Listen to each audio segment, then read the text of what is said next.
नमस्कार, मैं निकिता और आप देख रहे हैं सी न्यूज़ भारत। वक्त हो चुका है न्यूज़ बुलेटिन का। खबरों के इस बुलेटिन की शुरुआत होगी बेतिया की खबर से, जहां मठिया पंचायत के मुखिया को अज्ञात अपराधियों ने गोली मारी और हुए फरार। वहीं दूसरी खबर इंदौर से है, जहां सराफा एसोसिएशन कार्यकारिणी का हुआ गठन। इसके अलावा तीसरी खबर राजस्थान से है, जहां अतिवृष्टि से फसलों के हुए नुकसान को लेकर किसानों ने तहसीलदार को ज्ञापन सौंपा। ऐसी तमाम खबरों पर विस्तार से करते हैं चर्चा। बड़ी खबर पश्चिम चंपारण से आ रही है, जहां रामनगर थाना क्षेत्र के मेघवल मठिया पंचायत के मुखिया को अज्ञात अपराधियों ने गोली मार दी, जिसके बाद उनको गंभीर हालत में इलाज के लिए अस्पताल में भर्ती कराया गया। बताया जा रहा है कि बाइक पर सवार अपराधियों ने लैस होकर हथियार से गोली की वारदात को अंजाम दिया और मौके से अपराधी फरार हो गए। इस घटना के बाद पुलिस तहकीकात के लिए जाँच पड़ताल कर रही है। साथ ही साथ अपराधियों ने मुखिया को सिर में गोली मारी है। इसकी वजह से इनकी स्थिति काफ़ी नाजुक बनी हुई है। अस्पताल में जो जख्मी इंदिरा अंसारी आए हैं वो गनशॉट इंजरी के मरीज हैं। उनको गोली लगी है, माथा में लगने के बाद या तो गर्दन से निकला है, क्योंकि वो डायरेक्शन उसका राइट साइड में है। वर्तमान में उनकी स्थिति को फिंगर क्रॉस करेंगे, क्योंकि कहाँ तक अंदर डैमेज है इसकी जानकारी। कितने गोली लगी है सर? अब कितने का नहीं कर सकते, इसीलिए एक गोली लगने के बाद डायरेक्शन चेंज होकर गर्दन में आया। स्थिति कैसी उनकी है? स्थिति बोले फिंगर क्रॉस करेंगे। अभी स्थिति ठीक है। अभी वर्तमान में स्थिति उनकी ठीक है, और अगर उनका गर्दन में फंसा हुआ है तो उनको रिकवरी की संभावना बनती है। बेतिया से सीनियर संवाददाता विनोद कुमार की रिपोर्ट। इंदौर चांदी सोना दलाल एसोसिएशन के चुनाव 21 अगस्त को सराफा विद्या निकेतन में निर्विघ्न संपन्न हुए। चुनाव में सराफा विकास पैनल के 11 सदस्य और 6 निर्दलीय सदस्यों के बीच मतदाताओं ने 11 कार्यकारिणी सदस्यों के लिए अपने मताधिकार का प्रयोग किया। दलाल एसोसिएशन के अध्यक्ष ओम प्रकाश मुंजे और मंत्री मयंक अग्रवाल ने बताया कि पूर्व दिनों में शांतिपूर्ण और निर्विघ्न चुनाव संपन्न हुए, जिसमें 11 सदस्यों की कमेटी बनाई गई है। इस समिति का गठन कर सभी सदस्यों को 25 अगस्त को कार्यभार सौंपा गया, जिसमें ओम प्रकाश मुंजे अध्यक्ष, मयंक अग्रवाल मंत्री, हंसराज बुद्ध उपाध्यक्ष, नितिन बड़जात्या कोषाध्यक्ष समेत कई लोग उपस्थित रहे। इंदौर चांदी सोना जवाहरात दलाल एसोसिएशन के चुनाव 21 तारीख को सराफा विद्या निकेतन में संपन्न हुए। उसमें हमारे अध्यक्ष महोदय ओम प्रकाश जी मुझे वरिष्ठ को बनाया गया, मंत्री मयंक सुभाष चंद्र जी अग्रवाल को बनाया गया, उपाध्यक्ष हमारे हंसराज जी बूब को बनाया गया, सहमंत्री कृष्ण गोपाल जी छापरवाल, कोषाध्यक्ष नितिन जी बड़जातिया, प्रचार मंत्री हमारे नवीन ठाकुर को बनाया गया। अन्य हमारे कार्यकारिणी सदस्य दिलीप उस्ताद हैं, शशिकांत जी गुप्ता हैं और राजेश जी नीमा, तरुण पुरोहित।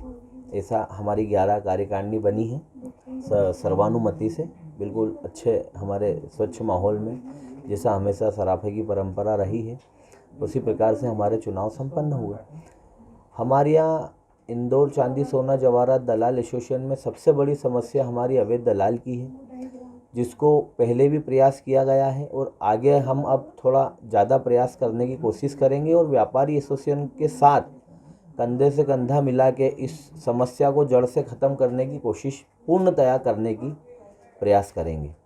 और दलाल एसोसिएशन के जो हमारे आगे के विचार हैं, अभी हमारी क्या पहली मीटिंग होने वाली है, परसों अभी चुनाव को 2-4 दिन ही हुए हैं। उसके बाद हम उसमें 4 से 6 हमारे मुद्दे हैं, उस पर हम चर्चा करके आगे काम करेंगे। किस तरीके के मुद्दे हैं? प्रमुखता से क्या उठाना चाहिए? प्रमुखता से ये सोने चांदी का तोल काटे का मुद्दा है, जो शुद्धता हमेशा बनी रहे, दलाल व्यापार स्वच्छता से करते रहें और विश्वास कायम रहे, संस्था की साख कायम रहे और दलालों को अच्छा स्वच्छता का वातावरण मिले और उनको मजबूती मिले संस्था की ओर से। यहाँ पर कुछ पार्किंग की समस्याओं का भी निदान करने के कुछ प्लानिंग है? पार्किंग की समस्या में तो हम व्यापारी एसोसिएशन का साथ दे सकते हैं, वो हमारा काम नहीं है। चलिए, आपका परिचय। मैं मयंक अग्रवाल, इंदौर चांदी सोना जवाहरात दलाल एसोसिएशन का मंत्री। इंदौर से सीनियर संवाददाता सुरेश बैरागी की रिपोर्ट।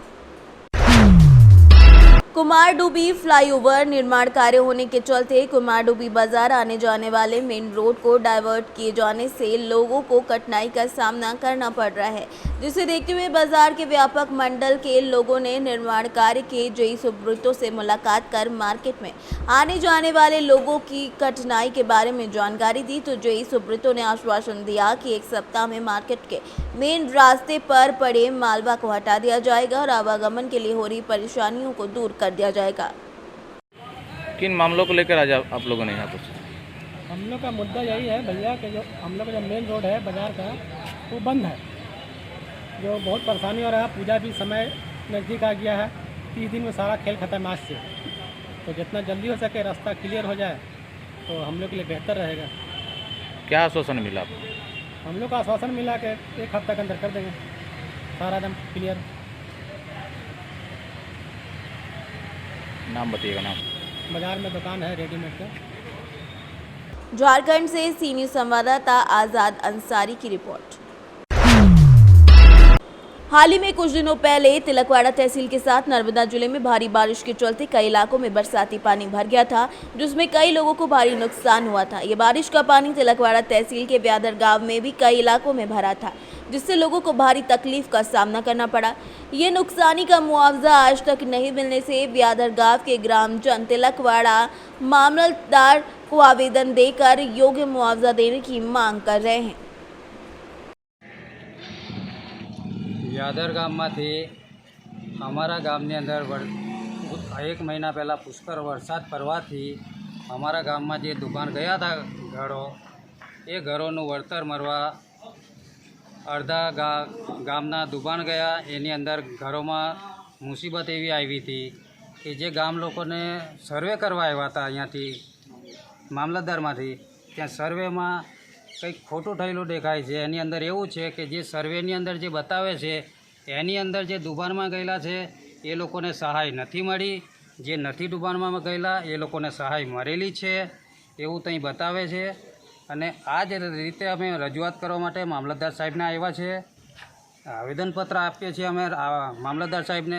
અને આ મામલતદાર સાહેબને આવેદનપત્ર આપવાથી અમારું કામ આગળ નહીં થાય તો અમે કલેક્ટર સાહેબ સુધી જશું અને આંદોલન પણ કરશું અને ભૂખ હડતાલ પણ કરશું। અમે અમારા જેટલા બી લાભાર્થી અત્યારે હાલ બાકી છે અને જેને મરવા પાત્ર છે એને મરવું જોઈએ, એ જ અમારી માંગ છે।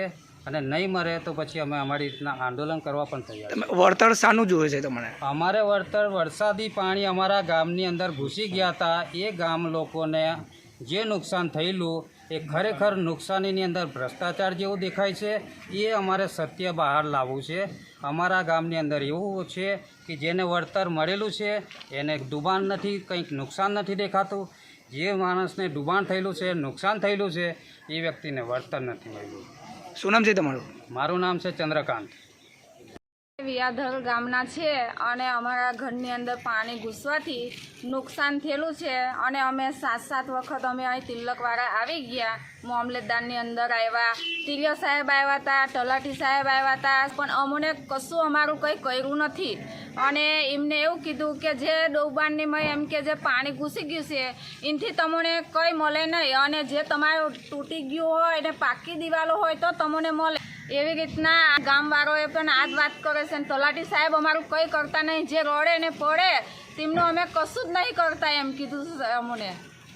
એટલે અમે આજે મામલતદાર સાહેબની પાસે અમે આવ્યા અને અમે આ રજૂઆત કરીએ છીએ અને અમને આવી રીતના અમે આગળ અમારે પાછું જવું ના પડે। વહેલી તકે અમને આ વળતર અમને મળવું જ જોઈએ, નીકળ અમે બેસી જઈશું ભૂત હડતાલ ઉપર। શું નામ છે તમારું? કોકિલાબેન। गुजरात से सीनियर संवाददाता वसीम मेमन की रिपोर्ट। भारतीय किसान संघ तहसील बकानी की बैठक अध्यक्ष मनोहर सिंह चौहान की अध्यक्षता में बालाजी पार्क में संपन्न हुई, जिसमें अतिवृष्टि से किसानों की फसलों में हुआ 70 से 80% नुकसान को लेकर तहसीलदार को ज्ञापन दिया गया, जिसमें कार्यकर्ता भी उपस्थित रहे, जिसमें जिला विद्युत प्रमुख बालू सिंह चौहान, जिला गौ सेवा प्रमुख राम प्रसाद दागी, तहसील मंत्री राम बाबू पाटीदार समेत कई किसान मौजूद रहे। राजस्थान से सीनियर संवाददाता रमेश की रिपोर्ट। बड़ी खबर बुलंदशहर से है, जहां बुलंदशहर में सेकंड हैंड मोबाइल फोन को लेकर युवक पर धारदार हथियार से जानलेवा हमला कर दिया गया। धारदार हथियार के वार से युवक घायल हो गया। सेकंड हैंड फोन को खरीदने के बाद वापस लेने को लेकर विवाद हुआ था। फोन वापस करने के बजाय दबंग आरोपी ने युवक पर जानलेवा हमला कर दिया। घायल युवक का सरकारी अस्पताल में उपचार कराया जा रहा है। अस्पताल में उपचार जारी है और पुलिस जांच में जुट गई है। बुलंदशहर के सियाना कोतवाली क्षेत्र के मोहल्ला असावल का मामला बताया जा रहा है। क्या नाम है आपका? अजय कुमार नाम है। अच्छा, ये बताइए, एक अंदर ट्रीटमेंट चल रहा है, उनके काफ़ी चोट लगी हुई है, किस बात का झगड़ा हुआ था और क्या नाम है उनका? जी प्रदीप कुमार नाम है और जिन्होंने हमारा नैनपाल नाम है उसका। और जी इनका लफड़ा ऐसा हुआ था, इनके कुछ पैसे आ रहे थे और दोनों आपस में मतलब लड़ रहे थे और फिर उसने जान से मारने की कोशिश करी। और इस चक्कर में ही पैसे देने के ऊपर कि जब इन्होंने अपने पैसे मांगे और फ़ोन के ऊपर, क्योंकि इन्हों का फ़ोन भी था, वो वापस करने के लिए बोला था और इस मामले में इन्हों के चक्कू मारा उन्होंने और जान से मार देने की धमकी दी और मतलब पूरा ही जान से मार देने की कोशिश करने के लिए आए। बुलंदशहर से सीनियर संवाददाता नितिन सिंह राजपूत की रिपोर्ट। दमोह के ग्रामीण अंचलों में सरकारी स्कूल भवन जर्जर हो चुके हैं, लेकिन उनकी मरम्मत नहीं हो रही है। इस जोखिम में नन्हे मुन्ने बच्चे पढ़ाई करने पहुंचते हैं, कभी भी बड़ा हादसा हो सकता है। इसी क्रम में पथरिया के लेखरा हार में क्षेत्र में एक सरकारी स्कूल भवन है जो कि काफ़ी जर्जर हो चुका है। प्राथमिक स्कूल के दर्जनों बच्चों को यहाँ के शिक्षक अब मुख्य भवन में न बैठाकर बरामदे में बैठाकर पढ़ाई करा रहे हैं। प्राथमिक स्कूल के शिक्षक सुषमा सोनी ने बताया कि स्कूल भवन जर्जर है, कभी भी छत गिर सकती है, कोई हादसा ना हो, इसीलिए बच्चों को बरामदे में बैठाकर पढ़ाई की जा रही है। खास बात यह है कि जिस बरामदे में बच्चे बैठते हैं वहां स्कूल बंद होने के बाद मवेशियों का जमघट लग जाता है और इसी गोबर और कीचड़ के बीच इन बच्चों को बैठाकर पढ़ाया जा रहा है। शिक्षक का कहना है कि उन्होंने मौखिक रूप से अधिकारियों को जानकारी दी है, लेकिन अभी तक कोई कार्रवाई नहीं हुई है। पानी गिरता है और छत कमज़ोर है वहाँ की, तो हम लोग बाहर कमरे में लगाते हैं, बरामदे में, और ताकि कभी भी गिर जाए तो हम लोग को दिक्कत ना हो। और हम लोग ने मौखिक जानकारी दी है, लेकिन लिखित अभी तक दी नहीं है। पहली से 5वीं तक के सभी बच्चे बाहर बैठे। कितने टीचर? दो टीचर। लखेरा हार स्कूल है, प्राथमिक शाला। सुफला सोनी। किस पद पे है? प्राथमिक शिक्षक। दमोह से सीनियर संवाददाता शुभम राठौर की रिपोर्ट। भारत सरकार के जल शक्ति विभाग के केंद्रीय दल की उपस्थिति में आज नियुक्त कलेक्ट्रेट कार्यालय के समकक्ष में जिले में संचालित जल संरक्षण और संवर्धन के कार्यों का पावर प्रेजेंटेशन के माध्यम से जानकारी दी गई। केंद्रीय दल में भारत सरकार के जल शक्ति निगम के संचालक गिरिराज गोयल, वैज्ञानिक संतोष कुमार, कलेक्टर संजय कुमार, जिला पंचायत के मुख्य कार्यपालन अधिकारी कमलेश भार्गव, अतिरिक्त पुलिस अधीक्षक कमल मौर्य सहित विभिन्न विभागों के जिला अधिकारीगण उपस्थित रहे। इस दौरान विभिन्न विभागों के द्वारा जिले में जल संरक्षण और संवर्धन के लिए किए जा रहे कार्य से अवगत कराया गया। केंद्रीय दल के गिरिराज गोयल ने अपने उद्बोधन में कहा कि जिले में जल संरक्षण और संवर्धन की दिशा में बेहतर कार्य किया जा रहा है, जिसके लिए लोगों को पानी के सदुपयोग के साथ उसके महत्व और सही प्रबंधन के लिए जागरूक करने की जरूरत है।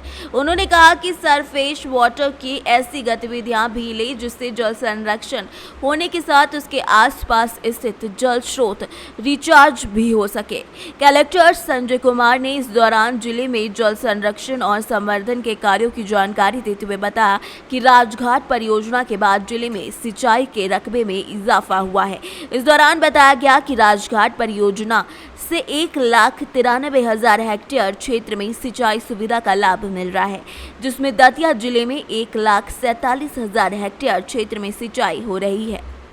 एक बहुत बड़ी सामाजिक समस्या है और इसमें समाज को ही क्योंकि गायें सबके किसी न किसी की होती है, जब तक वो दूध देती है गौ माता तब तक उसको घर पे रखते हैं और बाद तो ये सोसाइटी को हम लोग भी अब बेयर कर रहे हैं। बेसिकली होता क्या है कि सड़क पे इसलिए गायें बैठती है कि थोड़ा सा सूखा जगह मिलता है और दूसरा ये होता है कि सड़कों पे ये गाड़ियों के आने जाने से हवा होती रहती है तो मच्छर नहीं लगते उनको, वो कंफर्ट होता है। बहुत सारे ये सब पता है अपने को, लेकिन एग्जैक्टली उसका उपाय क्या है? उपाय ये है कि एक साथ प्रशासन सारी गायों को तो नहीं रख सकता ना, तो लोगों को अपने घरों में रखना पड़ेगा और सरकार की ओर से गौशालाएँ बनाई जा रही है।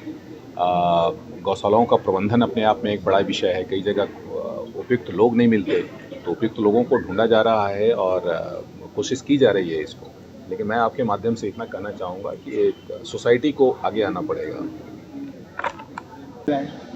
नहीं, बोर जो है हमारी जो है आवश्यक बुराई बनते जा रहे हैं, तो इसके लिए सोर्स सस्टेनेबिलिटी, वो आज बात हमने वही की है कि जहाँ भी बोर हो रहे हैं उनमें पानी का निरंतर रिचार्ज होता रहे, उसकी आवश्यकता है। उसके लिए निर्देश भी समय समय पर जारी किए गए हैं कि बोर ऐसे स्थानों पर हों जहाँ की हम जो पानी जितना निकाल रहे हैं उतना पानी जाता रहे। पानी हमारे प्रयोग के लिए है। भूजल भी जैसे दतिया में अपेक्षाकृत समस्या कम है, ये हमारे हिसाब से वाटर स्ट्रेस डिस्ट्रिक्ट नहीं है, ठीक है। कई जो वाटर स्ट्रेस डिस्ट्रिक्ट है वहाँ पर स्पेशली फोकस किया जाता है कि जितना जल दोहन कर रहे हैं उसमें जल के प्रकृति अपने आप भी रिचार्ज करती है।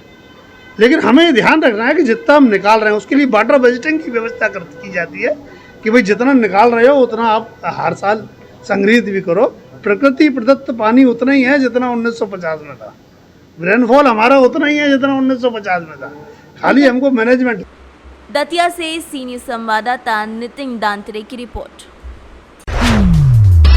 कर्मचारी संगठनों ने आज जागरूक अधिकारी कर्मचारी संयुक्त समन्वय कल्याण समिति के आह्वान पर कलेक्ट्रेट पहुंचकर प्रदर्शन किया। अपनी मांगों को लेकर मुख्यमंत्री के नाम का ज्ञापन दतिया एसडीएम ऋषि सिंह ई को सौंपा गया। कर्मचारी संयुक्त मोर्चा के जिला अध्यक्ष अशोक शुक्ला के नेतृत्व में सौंपा गया। इस ज्ञापन में शासकीय सेवकों में अपनी लंबित मांगों को लेकर प्रशासन से मांग की गई। मुख्य रूप से पुरानी पेंशन बहाली को लेकर मांग की गई। पुरानी पेंशन बहाली दतिया जिले में चेतना यात्रा निकाली गई। इसके साथ ही पदोन्नति पर लगाई गई रोक हटाने और मेडिकल कैशलेस सुविधा सहित अन्य मांगे की गई। इस अवसर पर मुख्य रूप से जिलाध्यक्ष प्रदीप श्रीवास्तव, आदिवासी आंगनवाड़ी कार्यकर्ता हैं सहित बड़ी संख्या में कर्मचारी संगठनों से जुड़े कर्मचारी मौजूद रहे। मैं प्रदीप श्रीवास्तव, जिलाध्यक्ष मध्य प्रदेश शिक्षक कांग्रेस दतिया। आज हम सभी संगठनों ने मिलकर पुरानी पेंशन बहाली के विषय पर आज जिला कार्यालय में ज्ञापन सौंपा है। पिछले 2 दिनों में हम लोगों ने पुरानी पेंशन बहाली को लेकर पूरे ज़िले में चेतना यात्रा निकाली थी। पूरी यात्रा के दौरान कर्मचारियों का पूरा समर्थन मिला। सभी लोगों में आक्रोश है, सभी कर्मचारियों में पुरानी पेंशन को लेके। और आज हमने कलेक्ट्रेट में माननीय एसडीएम महोदय को ज्ञापन दिया है और हमने शासन से, सरकार से मांग की है कि जल्दी हमारी जो है पुरानी पेंशन को बहाल किया जाए। जैसा कि पिछले समय में 5 राज्यों में पुरानी पेंशन को बहाल किया गया है, तो मध्य प्रदेश सरकार भी मध्य प्रदेश के कर्मचारियों का जो है पुरानी पेंशन बहाल करने का काम करे। और अगर सरकार हमारी मांग को पूरी नहीं करती है तो आगे चल के हम भोपाल स्तर पर विशाल धरना प्रदर्शन करेंगे, आंदोलन की राह पकड़ेंगे। दतिया से सीनियर संवाददाता नितिन दांतरे की रिपोर्ट। पुलिस अधीक्षक कमलेश दीक्षित के निर्देशन में अपराधियों पर शिकंजा कसने के लिए धरपकड़ अभियान चलाया जा रहा है।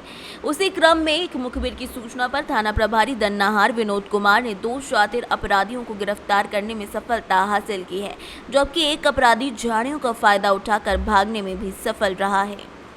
फिलहाल गिरफ्तार किए गए अपराधियों के पास से 8 महंगे चोरी के मोबाइल, 2 तमंचे में कारतूस बरामद किए गए हैं। इनके आपराधिक इतिहास काफी लंबे हैं।